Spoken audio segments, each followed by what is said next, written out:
Last time we talked about rule consequentialism or rule utilitarianism, and we posed a dilemma for the view. And this dilemma, I cannot overstate how serious this was. Rule consequentialism as an ethical theory was dead. Ever since, I want to say maybe the 1960s, when this dilemma was first posed for the view, it just was seen as a non-viable approach. People just didn't want to touch it. And that's pretty rare to have such a devastating objection like that.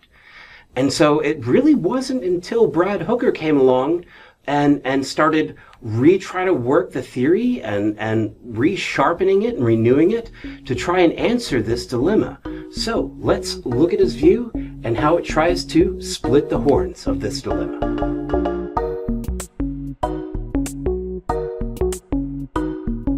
So let's recap the dilemma, because I don't want it to be rushed, and I want to make sure that the aspects of this are super clear. So the dilemma comes down to whether or not we want to add exceptions to the rules, right? We start with a rule like don't kill, and it seems like a really good rule to have. But there's a better rule available, right? Don't kill except for cases of self-defense. Okay, that is a better rule. Okay, well, what about soldiers of war? Okay, don't kill except for, and we keep going. If we allow for exceptions to the rules, then eventually for each rule that we identify, this don't kill rule is going to just turn into an act consequentialist view, right? It's going to get the exact same results as act consequentialism, right? Because that's the rule that would maximize the good, right? Is a rule that allows for exceptions in every case where an act consequentialist would say, no, it's okay to kill here. So it's just act consequentialism, but like stupid, with these like really complicated rules.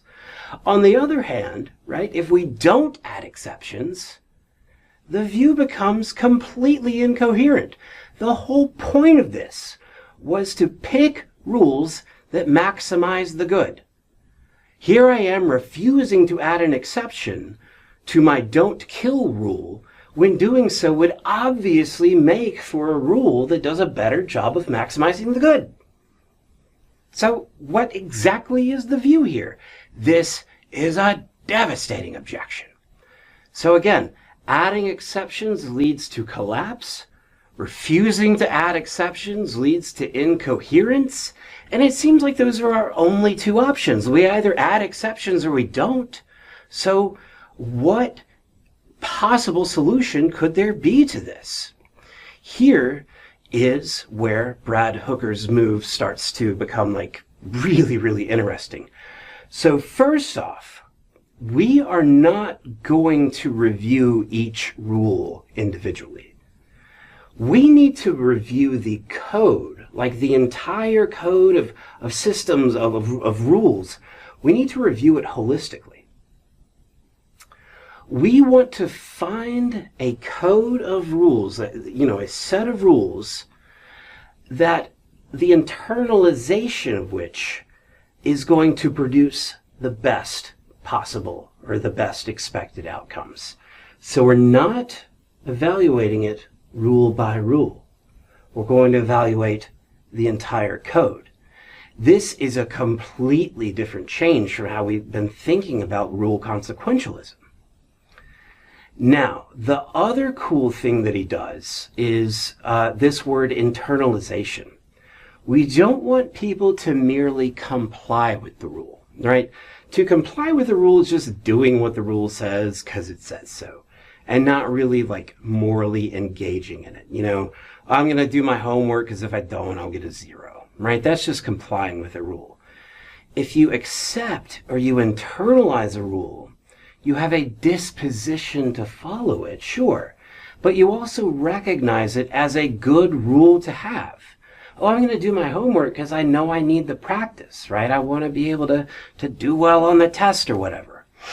So that's what we want, a code of rules that once internalized as a set, will lead to the best outcome.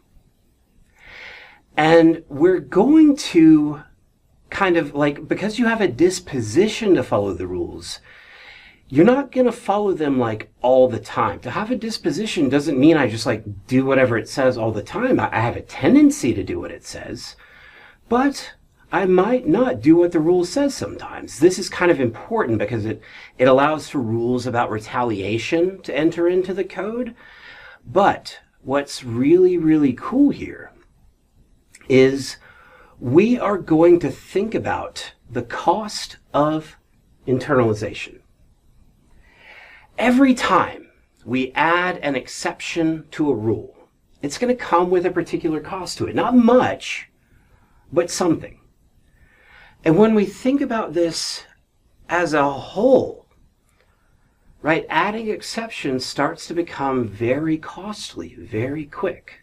And so we want to be careful about adding too many exceptions because it suddenly, now these rules become too thick. They're not internalizable anymore.